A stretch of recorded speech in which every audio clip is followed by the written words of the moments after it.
उठो वत्स, मैं तुम्हारी तपस्या से अत्यंत प्रसन्न हूँ। बताओ तुम्हें क्या चाहिए? प्रजापति, हम चाहते हैं कि हमारे लिए 3 दिव्य नगर निर्मित हो, एक स्वर्ण का, एक रजत का और एक लौह का। वे अंतरिक्ष में सदा विचरते रहें और हमारी मृत्यु केवल तभी संभव हो जब सहस्त्रों वर्षों में एक बार पुष्य नक्षत्र का दुर्लभ संयोग बने। तीनों नगर एक सीधी रेखा में आए और एक ही बाण से कोई देवता उन्हें एक साथ भेद दे, तभी हमारा अंत हो सके। प्रभु रक्षा कीजिए। ब्रह्मा के इस वरदान से वे लगभग अमर हो चुके हैं। यदि अभी उन्हें न रोका गया तो वे समस्त ब्रह्मांड का संहार कर देंगे। आप भी शायद यही सोच रहे होंगे कि आखिर ये सब क्या हो रहा है। वे 3 राक्षस कौन थे जिन्होंने इतनी चतुराई से ब्रह्मदेव से लगभग अमरता का वरदान प्राप्त कर लिया? और जब घबराए हुए देवताओं ने भगवान विष्णु से रक्षा की गुहार लगाई तो श्रीहरि ने ऐसा क्या कहा कि पूरा युद्ध ही बदल गया? उन्होंने कहा, इस बार मैं शस्त्र नहीं संन्यास चुनूंगा। मित्रों, ये कोई कल्पना या कथा भर नहीं है। इसके पीछे एक प्राचीन और रहस्यमय महागाथा छिपी है। ये कहानी शुरू होती है एक भयानक युद्ध से जिसने असुरों के इतिहास की दिशा ही बदल दी। ये कथा है त्रिपुरासुर के पिता महाबली तारकासुर की। तारकासुर केवल एक असुर राजा नहीं था, वो ऐसा प्राणी था जिसने नियति को भी चुनौती दे दी थी। उसमें असाधारण बल था, पर उससे भी अधिक खतरनाक उसकी बुद्धि थी। उसने वर्षों तक कठोर तप करके ब्रह्मा जी को प्रसन्न किया। जब ब्रह्मा प्रकट हुए तो उसने अमरता मांगी, पर ब्रह्मा ने कहा, जो जन्मा है उसकी मृत्यु निश्चित है। तब तारकासुर ने एक चालाक वरदान मांगा। उसने कहा कि उसकी मृत्यु केवल भगवान शिव के पुत्र के हाथों ही हो और वो पुत्र देवताओं की सेना का सेनापति बनकर उसे युद्ध में ललकारे। ये वरदान सुनकर स्वयं ब्रह्मा भी क्षण भर के लिए स्तब्ध रह गए। उस समय शिव वैराग्य में थे। माता सती का देहांत हो चुका था और वे गहन समाधि में लीन थे। उनका पुनः विवाह होना और पुत्र का जन्म लेना लगभग असंभव प्रतीत होता था। वरदान मिलते ही तारकासुर का असली रूप सामने आ गया। उसने स्वर्ग पर आक्रमण कर दिया। देवताओं को बंदी बनाकर उनसे महलों में काम करवाने लगा। यमराज भय से कांपने लगे। अग्निदेव को रसोई का काम करना पड़ा और तीनों लोकों में केवल एक ही नारा गूंजने लगा, जय तारकासुर। देवताओं की ये दयनीय स्थिति देखकर प्रकृति ने हस्तक्षेप किया। माता पार्वती का अवतरण हुआ। उनकी कठोर तपस्या से भगवान शिव की समाधि टूटी और अंततः उनका विवाह हुआ। लेकिन तारकासुर फिर भी निश्चिंत था। वो सोचता था कि यदि शिव का पुत्र जन्म भी ले ले तो बड़ा होने और युद्ध सीखने में हजारों वर्ष लग जाएंगे। पर वो भूल गया था कि शिव का पुत्र कोई साधारण बालक नहीं होगा। शिव के तेज और अग्नि से जन्म हुआ कार्तिकेय का, जिन्हें स्कंद भी कहा जाता है, जन्म के कुछ ही समय बाद वो बालक देवताओं का सेनापति बन गया। 6 मुख और 12 भुजाओं वाले उस दिव्य बालक के हाथों में अद्भुत शस्त्र थे। जब तारकासुर को ये समाचार मिला कि एक बालक उसे युद्ध के लिए चुनौती दे रहा है तो उसका अट्टहास पूरे ब्रह्मांड में गूंज उठा। वो विशाल सेना लेकर युद्ध भूमि में उतरा। उसके सामने कार्तिकेय छोटे से बालक जैसे लग रहे थे। तारकासुर ने गर्व से कहा, जाओ बालक, अपनी माता की गोद में खेलो, युद्ध वीरों का काम है। कार्तिकेय ने कोई उत्तर नहीं दिया। उन्होंने केवल अपना दिव्य शक्ति अस्त्र उठाया। उस क्षण जब तारकासुर ने उनकी आंखों में देखा तो उसे वहां मासूमियत नहीं बल्कि साक्षात प्रलय की अग्नि दिखाई दी।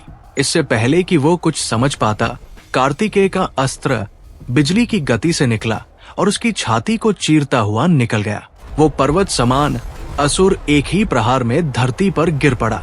उसके गिरते ही पृथ्वी कांप उठी और उसका रक्त नदियों की तरह बहने लगा। देवताओं की सेना में उत्सव छा गया। आकाश में जयकार गूंज उठी। गंधर्व गीत गाने लगे और देवता पुष्प वर्षा करने लगे। लेकिन उस उत्सव से दूर जंगल की छाया में 3 युवा असुर खड़े थे, तारकाक्ष, कमलाक्ष और विद्युन्माली। वे तारकासुर के पुत्र थे। उन्होंने अपने पिता का विशाल शव देखा, उसके सीने का घाव देखा और समझ लिया कि वरदान में एक छोटी सी कमी भी विनाश का कारण बन सकती है। उस दिन उन्होंने आंसू नहीं बहाए। उन्होंने एक प्रतिज्ञा ली। उन्होंने निश्चय किया कि वे बल से नहीं बल्कि बुद्धि और विज्ञान से देवताओं को परास्त करेंगे। वे अपने पिता की गलती नहीं दोहराएंगे। वे ऐसा तंत्र बनाएंगे जिसे भेदना शिव के पुत्र के लिए ही नहीं स्वयं शिव के लिए भी लगभग असंभव हो। यहीं से उस महाविनाश की नींव पड़ी जिसे इतिहास त्रिपुरासुर के नाम से जानता है। प्रतिशोध की अग्नि लेकर तीनों भाई सुमेरु पर्वत की गुफाओं में चले गए और वहां उन्होंने भयानक तपस्या शुरू की। ये साधारण तप नहीं था। वे केवल मंत्र जाप नहीं कर रहे थे, बल्कि अपने शरीर को ऊर्जा का केंद्र बना रहे थे।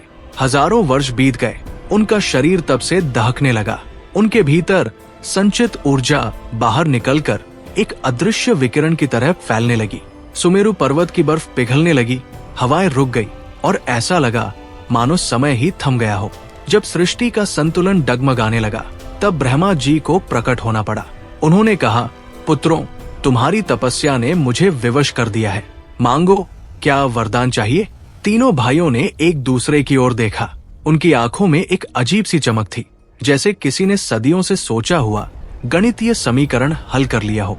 उन्होंने पहले अमरता मांगी, पर ब्रह्मा ने इनकार कर दिया। तब उन्होंने कहा, यदि अमरता नहीं दे सकते तो हमें मृत्यु का ऐसा विधान दीजिए जो लगभग असंभव हो। और यहीं से शुरू हुआ उस वरदान का खेल, जिसने आगे चलकर पूरे ब्रह्मांड को हिला दिया। तीनों भाइयों की योजना सुनकर ब्रह्मा जी कुछ क्षण के लिए मौन हो गए। वे समझ चुके थे कि ये साधारण वरदान नहीं है, बल्कि अमरता को प्राप्त करने का एक अत्यंत चतुर तरीका है। फिर भी सृष्टि के नियमों से बंधे होने के कारण उन्हें अपना वचन निभाना पड़ा। उन्होंने कहा, तथास्तु।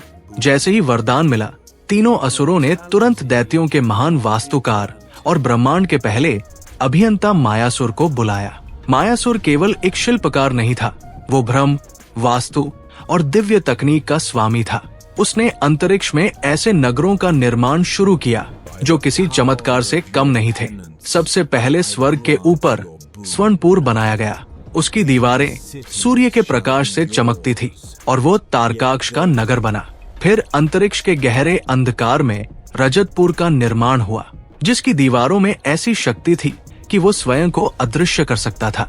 ये कमलाक्ष का नगर बना और पृथ्वी के वायुमंडल के ठीक ऊपर लौहपुर बनाया गया, काले लोहे का एक विशाल और अभेद्य किला जिसे विद्युन्माली ने संभाला। ये केवल नगर नहीं थे, बल्कि आकाश में तैरते हुए महाद्वीप थे। उनके भीतर नदियां बहती थी, विशाल महल थे, कृत्रिम वातावरण था और ऐसे अस्त्र शस्त्र थे जिनकी कल्पना देवता भी नहीं कर सकते थे। मायासुर ने उन्हें ऐसी शक्ति दी कि वे बिना किसी आधार के अंतरिक्ष में घूमते रहते थे। जब ये तीनों नगर अपनी अपनी कक्षाओं में स्थापित हुए, तब धरती और स्वर्ग के लोग भय से कांप उठे। उन नगरों की विशाल परछाइयों ने सूर्य को ढक लिया। दिन में ही अंधकार छा गया। देवताओं ने पहली बार महसूस किया कि युद्ध के नियम बदल चुके हैं। अब युद्ध भूमि पर नहीं, आकाश से लड़ा जाएगा। धीरे धीरे तीनों भाइयों का आतंक बढ़ने लगा। जब भी लौहपुर किसी राज्य के ऊपर से गुजरता, वहां अंधकार छा जाता और उसके भीतर से ऐसे अस्त्र बरसते जो पूरे नगरों को धूल में मिला देते। देवताओं ने कई बार प्रतिरोध करने की कोशिश की। इंद्र ने अपना वज्र चलाया, पर वो उन नगरों की दीवारों से टकराकर वापस लौट आया। मायासुर ने उन नगरों के चारों ओर ऐसा सुरक्षा कवच बनाया था जिसे कोई दिव्य अस्त्र भेद नहीं सकता था। देवता हारकर स्वर्ग छोड़ने लगे। तीनों भाई तारकाक्ष, कमलाक्ष और विद्युन्माली अब तीनों लोकों के स्वामी बन चुके थे। उनका अहंकार बढ़ता जा रहा था। वे स्वयं को सृष्टि का नियंता समझने लगे थे, लेकिन इस सब के बीच एक गहरा रहस्य छिपा था। इतने अत्याचार करने के बाद भी वे अजेय क्यों थे? इसका उत्तर उनकी दिनचर्या में था। वे राक्षस अवश्य थे, परंतु परम शिव भक्त भी थे। उनके नगरों में प्रतिदिन यज्ञ होते थे, वेद मंत्र गूंजते थे और शिवलिंग की पूजा होती थी। जब तक वे धर्म का पालन कर रहे थे, तब तक उनका सुरक्षा कवच अटूट था। देवता जब पूरी तरह निराश हो गए, तब वे भगवान विष्णु की शरण में गए। विष्णु ने मुस्कुराते हुए कहा, जहाँ बल काम न आए, वहाँ बुद्धि का प्रयोग करना चाहिए। इस बार युद्ध शस्त्रों से नहीं, विचारों से जीता जाएगा। तब विष्णु ने एक मोहक सन्यासी का रूप धारण किया, जिसे मायामो या अरिहंत कहा गया। उनके साथ नारद मुनि भी शिष्य बनकर चल पड़े। वे उन उड़ते हुए नगरों में पहुंचे और वहां धीरे धीरे अपनी शिक्षा फैलाने लगे। उन्होंने असुरों से कहा, तुम क्यों यज्ञ करते हो? आग में घी डालने से क्या स्वर्ग मिलता है? यदि ऐसा होता तो सबसे बड़ा पुण्य आत्मा तो रसोइया होता। उनकी बातें सुनकर असुरों की बुद्धि भ्रमित होने लगी। उन्होंने स्त्रियों से कहा कि पतिव्रता धर्म केवल एक बंधन है, और पुरुषों से कहा कि वे स्वयं ही ईश्वर हैं। उन्हें किसी देवता के आगे झुकने की आवश्यकता नहीं। धीरे धीरे ये विचार पूरे नगरों में फैल गया। कुछ ही समय में शिव मंदिरों के द्वार बंद होने लगे। यज्ञ की अग्नि बुझ गई। वेद मंत्रों की जगह मदिरा, विलास और अहंकार ने ले ली। जो समाज तपस्या और संयम पर टिका था, वो भोग में डूब गया। मायासुर ने अपने यंत्रों में ऊर्जा की कमी महसूस की।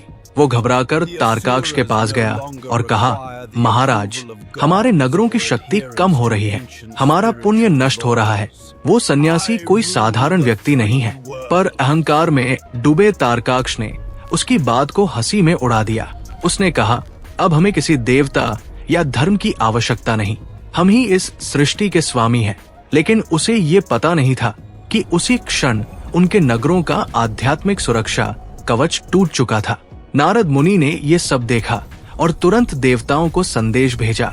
अब समय आ गया है, उनके धर्म का कवच टूट चुका है। अब केवल एक ही शक्ति उन्हें रोक सकती है, महादेव। देवता कैलाश पर्वत पहुँचे और शिव से प्रार्थना की। शिव ने शांत स्वर में कहा, वे मेरे भक्त हैं, मैं उनका वध कैसे करूं? तब विष्णु ने समझाया, प्रभु, अब वे भक्त नहीं रहे, उनका अहंकार सृष्टि के लिए विनाश बन चुका है। ये सुनकर शिव ने अपनी तीसरी आंख खोली और आदेश दिया, युद्ध की तैयारी करो। ये कोई साधारण युद्ध नहीं था। तीनों नगरों को एक ही बाण से भेदना था। इसके लिए पूरे ब्रह्मांड को एक अस्त्र में बदलना पड़ा। पृथ्वी रथ बनी, सूर्य और चंद्रमा उसके पहिए बने, ब्रह्मा सारथी बने, सुमेरु पर्वत धनुष बना और वासुकी उसकी प्रत्यंचा। स्वयं भगवान विष्णु बाण बन गए और अग्निदेव उसकी नोक बने। अब केवल उस क्षण की प्रतीक्षा थी जब हजारों वर्षों में एक बार तीनों नगर एक सीधी रेखा में आएंगे। अंततः वो दुर्लभ क्षण आ गया। तीनों नगर एक सीध में आ गए।